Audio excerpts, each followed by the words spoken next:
Now, let me tie our strings together here. You'll recall that last time we saw that Joseph's brethren returned back to their father, Jacob, and gave a report that Joseph was still alive down in the land of Egypt and that he wanted his father to come down.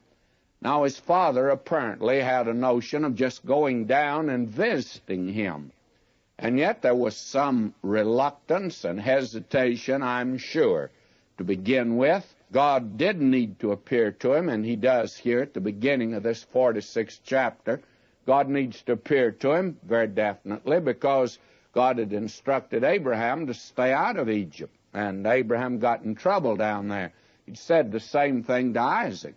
Now the question is, should Jacob go down into the land of Egypt?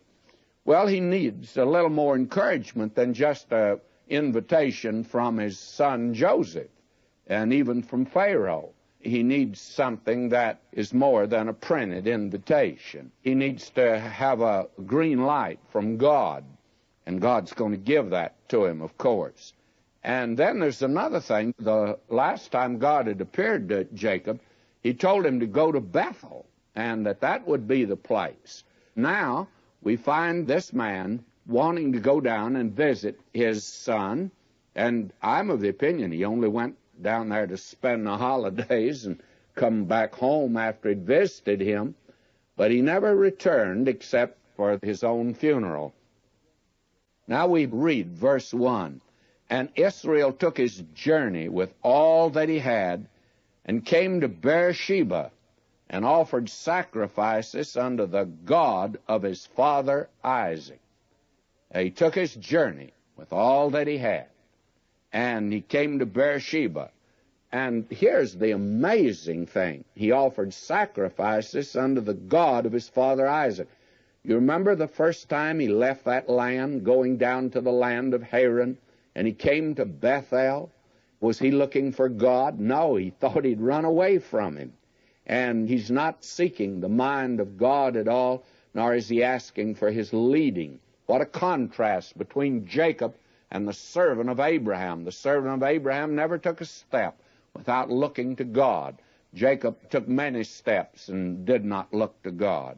He wasn't counting on him at all and didn't need him in his life. It took a long time for him to find out that wasn't the proper way to go through life, and it's not the proper motivation for living, especially if you're God's man. How many people today, Christians, they go through the entire week and God's pretty much out of their program. They make their own decisions, do what they want to do.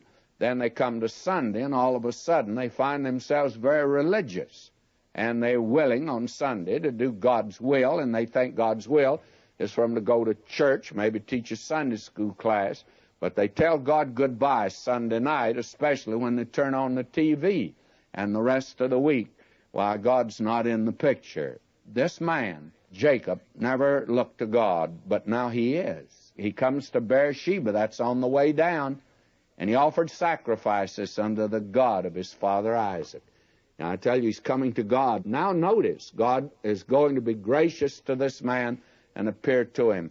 Listen to this now. "And God spake unto Israel in the visions of the night, and said, Jacob, Jacob. And he said, Here am I. And he said, I'm God, the God of thy father.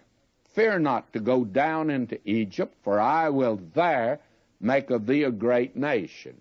Now, God promised that he would make of Jacob a great nation down in the land of Egypt. The question now is, did God do that? Well, if you want to turn over a few pages, the book of Exodus, 1st chapter, verse 7, listen to this.